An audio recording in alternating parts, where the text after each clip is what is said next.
ಪ್ರಿಯ ವೀಕ್ಷಕರೇ, ಈ ವಿಡಿಯೋವನ್ನು ಮೊದಲಿನಿಂದ ಕೊನೆಯವರೆಗೂ ಸ್ಕಿಪ್ ಮಾಡದೆ ಪೂರ್ತಿಯಾಗಿ ನೋಡಿರಿ. ಹಾಗೆ ಈ ನಮ್ಮ ಚಾನೆಲ್ ಸಬ್ಸ್ಕ್ರೈಬ್ ಮಾಡಿಕೊಳ್ಳಿ. ನಾವು ನಿಮಗಾಗಿ ಮಾಡುವ ಪ್ರತಿಯೊಂದು ವಿಡಿಯೋಗಳು ನಿಮಗೆ ನೋಟಿಫಿಕೇಶನ್ ಆಗಿ ದೊರೆಯಲು ಪಕ್ಕದಲ್ಲಿ ಬರುವಂತಹ ಬೆಲ್ ಐಕಾನ್ ಕ್ಲಿಕ್ ಮಾಡಿಕೊಳ್ಳಿ.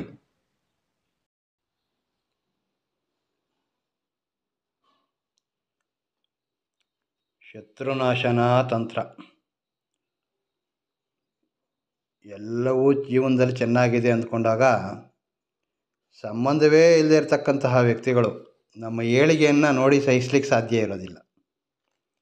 ಭಾಳಷ್ಟು ಸಮಸ್ಯೆಗಳು ಕೊಡ್ತಾ ಇರ್ತಾರೆ.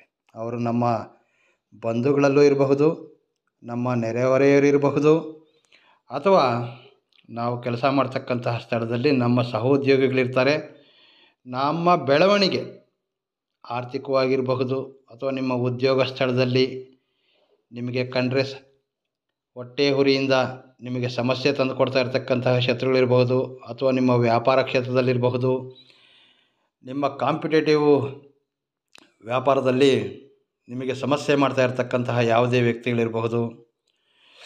ಅವ್ರಿಗೆ ಎಷ್ಟೇ ಹಣ ಇದ್ದರೆ ಹಣವಂತರು ಅಂತ ಹೇಳ್ತಾರೆ, ಜನಬಲ ಧನಬಲ, ಅವ್ರನ್ನ ನಾವು ಫೇಸ್ ಮಾಡಲಿಕ್ಕೆ ಸಾಧ್ಯ ಆಗ್ತಾ ಇರಲ್ಲ. ಸೊ ತಾಂತ್ರಿಕ ವಿಧಾನದಲ್ಲಿ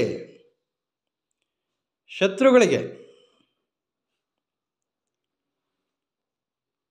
ನಾವು ಮಾಡ್ತಕ್ಕಂಥ ಈ ಉಪಾಯ, ಶತ್ರುಗಳು ನಮ್ಮ ಒಂದು ವಿಚಾರ, ನಮ್ಮ ಜೀವನದಲ್ಲಿ ಅವ್ರು ನಮ್ಮಿಂದ ದೂರ ಹೋಗಿಬಿಡ್ಬೇಕು. ನಮ್ಮ ಆಲೋಚನೆಗಳು ಸಹ ಅವನ ತಲೆಯಲ್ಲಿ ಬರಬಾರ್ದು. ಅಷ್ಟೊಂದು ಶಕ್ತಿಯುತವಾದಂತಹ ಒಂದು ಯಂತ್ರ ರಚನೆ, ಬಹಳ ಸರಳವಾಗಿರ್ತಕ್ಕಂಥದ್ದು, ಯಾವುದೂ ಖರ್ಚಿಂದ ಕೂಡಿರಲ್ಲ. ಇದು ನಿಮ್ಮ ಸ್ವತಃ ಕೈಯಲ್ಲಿ ನೀವೇ ಪ್ರಯತ್ನ ಮಾಡಬಹುದು. ಬಿಳಿ ಹಾಳೆ ತೆಗೆದುಕೊಳ್ಳಿ. ಈ ರೀತಿ ಎಡದಿಂದ ಬಲಭಾಗಕ್ಕೆ 3 ಮನೆಗಳು, ಮೇಲಿಂದ ಕೆಳಭಾಗಕ್ಕೆ 4 ಮನೆಗಳು ಬರುವ ರೀತಿ ಒಂದು ಬಾಕ್ಸ್, ಅಂದರೆ ಒಂದು ಚೌಕಾಕಾರವನ್ನು ರಚನೆ ಮಾಡ್ಕೊಳ್ಳಿ. ನಂತರ ಈ ಯಂತ್ರದ ಮಧ್ಯಭಾಗದಲ್ಲಿ ಈಗ ನಾನು ತೋರಿಸಿರ್ತಕ್ಕಂತಹ ದೈವಿಕ ಸಂಖ್ಯೆಗಳನ್ನು ಬರೆದುಕೊಳ್ಳಿ. ತುಂಬ ಸರಳವಾಗಿರ್ತಕ್ಕಂತಹ ಉಪಾಯ. ಈ ಒಂದು ಉಪಾಯವನ್ನು ಶುಕ್ರವಾರ ಅಥವಾ ಭಾನುವಾರ ಸಂಜೆ 6:30ರಿಂದ 9 ಗಂಟೆ ಮಧ್ಯಕಾಲದಲ್ಲಿ ಈ ಒಂದು ಯಂತ್ರವನ್ನು ರಚನೆ ಮಾಡಿಕೊಳ್ಳಿ. ಈ ರೀತಿ ತುಂಬ ಸಿಂಪಲ್ ಆಗಿರ್ತಕ್ಕಂತಹ ಸಂಖ್ಯೆಗಳು, ಒಂದು ಸಿಂಪಲ್ ಆಗಿರ್ತಕ್ಕ ಬಿಳಿ ಹಾಳೆಯಲ್ಲಿ ಬರೆಯುವಂಥದ್ದು. ಇದು ಯಾವುದೇ ಒಂದು ಅಥವಾ ಪೆನ್ ಅಥವಾ ಮಾರ್ಕರ್ ತಗೊಳ್ಳಿ. ಈ ರೀತಿ ಒಂದು ಯಂತ್ರವನ್ನು ಬರ್ಕೊಳ್ಳಿ. ಯಂತ್ರದ ನೋಡಿ 4 ಬದಿಯಲ್ಲೂ ಕ್ರೀಮ್ ಅಂತ ಒಂದು 3 ಬೀಜಾಕ್ಷರಗಳು. ಈ 4 ಬದಿಯಲ್ಲೂ ಕ್ರೀಮ್ ಎಂಬ ಬೀಜಾಕ್ಷರಗಳು, 3 ರೀತಿಯ ಬೀಜಾಕ್ಷರಗಳು ಬರೀಬೇಕು. ಕ್ರೀಮ್ ಎಂಬ ಬೀಜಾಕ್ಷರ ಆದಮೇಲೆ ಈ ಮೇಲ್ಭಾಗದಲ್ಲಿ ತ್ರೀಮ್ ಮತ್ತು ಕೆಳಭಾಗದಲ್ಲಿ ತ್ರೀಮ್ ಎಂಬ ಬೀಜಾಕ್ಷರವನ್ನು ಬರೀರಿ. ಇಲ್ಲಿ ರಮ್ ಈಗ ಬರೆದು ಈ ಯಂತ್ರದ ಕೆಳಭಾಗದಲ್ಲಿ ನಿಮ್ಮ ಶತ್ರುವಿನ ಹೆಸರು ಬರೆಯಿರಿ. ಆಯ್ತಲ್ವಾ? ಯಂತ್ರವನ್ನು ಕೈಯಲ್ಲಿಟ್ಕೊಳ್ಳಿ.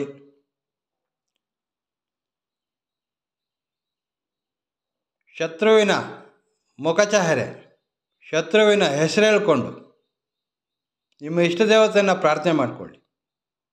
ಇಂತಹ ವ್ಯಕ್ತಿಯಿಂದ ನನ್ನ ಜೀವನದಲ್ಲಿ ಸಮಸ್ಯೆ ಆಗ್ತಾಯಿದೆ, ಇಂತಹ ವ್ಯಕ್ತಿ ನನಗೆ ಜೀವನದಲ್ಲಿ ಬಹಳಷ್ಟು ತೊಂದರೆಗಳನ್ನು ಕೊಡ್ತಾ ಇದ್ದಾರೆ, ಈ ವ್ಯಕ್ತಿ ನನ್ನ ಜೀವನದಿಂದ ದೂರ ಹೋಗಬೇಕು, ಈ ವ್ಯಕ್ತಿಯಿಂದ ನನಗೆ ಯಾವುದೇ ರೀತಿಯ ಸಮಸ್ಯೆ ಆಗಬಾರ್ದು, ನಾನು ಪಟ್ಟಿರ್ತಕ್ಕಂತಹ ಸಮಸ್ಯೆಗಳು ಆ ವ್ಯಕ್ತಿಯೂ ಪಡಬೇಕು.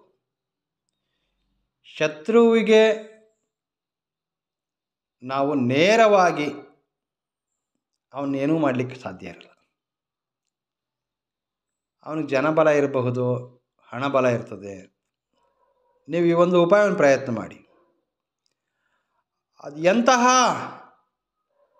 ಶಕ್ತಿಯುತವಾಗಿರ್ತಕ್ಕಂತಹ ವ್ಯಕ್ತಿ ಆದರೂ ಸರಿ, ನಿಮ್ಮ ಕಣ್ಣ ಮುಂದೆನೆ 7 ವರ್ಷಗಳ ಕಾಲ 7 ವರ್ಷಗಳ ಕಾಲ ಆತ ಯಾವುದೇ ಒಂದು ಕೆಲಸ ಕಾರ್ಯಗಳಲ್ಲಿ ಸಕ್ಸಸ್ ಆಗಲ್ಲ, ಬಲಹೀನವಾಗಿಬಿಡ್ತಾನೆ, ಮಾನಸಿಕವಾಗಿ ಕುಗ್ಗಿ ಹೋಗ್ತಾರೆ.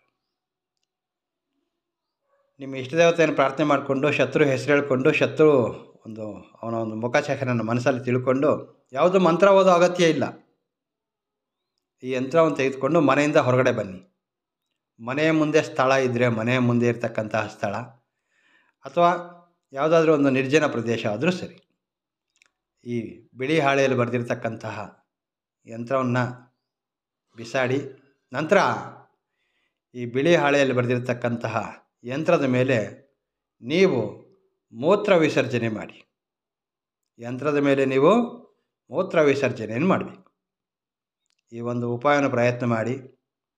ನಿಮ್ಮ ಶತ್ರು ನಿಮ್ಮ ಕಡೆ ತಲೆ ಹಾಕಿ ಮಲಗೋದಕ್ಕೂ ಸಹ ಹೆದರ್ತಾನೆ, ಮಾನಸಿಕವಾಗಿ ಬಹಳಷ್ಟು ಹಿಂದೆ ಹೋಗಿಬಿಡ್ತಾರೆ. ಯಾವುದೇ ಕೆಲಸ ಕಾರ್ಯಗಳಲ್ಲೂ ಅವರು ಯಶಸ್ವಿ ಆಗಲಿಕ್ಕೆ ಸಾಧ್ಯನೇ ಇರಲ್ಲ. ಅಷ್ಟೊಂದು ಶಕ್ತಿಯುತವಾಗಿರ್ತಕ್ಕಂತಹ ಯಂತ್ರ. ತಪ್ಪಲ್ವೇ? ಉಪಾಯವನ್ನು ಪ್ರಯತ್ನ ಮಾಡೋದು ತಪ್ಪಲ್ವ ಅಂತಂದರೆ, ನೋಡಿ, ಸಮಸ್ಯೆಗಳು ಆ ರೀತಿ ಸಮಸ್ಯೆಯಲ್ಲಿರ್ತಕ್ಕಂತಹ ಆ ವ್ಯಕ್ತಿಗೆ ಅದರ ಅನುಭವ ಆಗಿರ್ತದೆ. ಅದರ ಸಂಕಟ, ಅದರ ನೋವು ಏನಂತೆ ಆ ವ್ಯಕ್ತಿಗೆ ಮಾತ್ರ ಆಗಿರ್ತದೆ. ನೀವು ಅವನ್ನ ಯಾವುದೇ ರೀತಿ ಎದುರಿಸಲಿಕ್ಕೆ ಸಾಧ್ಯ ಇರಲ್ಲ. ಈ ಒಂದು ಉಪಾಯವನ್ನು ಪ್ರಯತ್ನ ಮಾಡಿ. ನಿಮ್ಮ ಕಣ್ಣು ಮುಂದೆ ಏನು ನಡೆಯುತ್ತೆ ಅಂತ ನೀವೇ ನೋಡಿ. ನಮಸ್ಕಾರ. ಮುಂದಿನ ವಿಡಿಯೋದಲ್ಲಿ ಭೇಟಿ ಆಗ್ತೇನೆ. ಜೈ ಅಂಬಾ ಭವಾನಿ.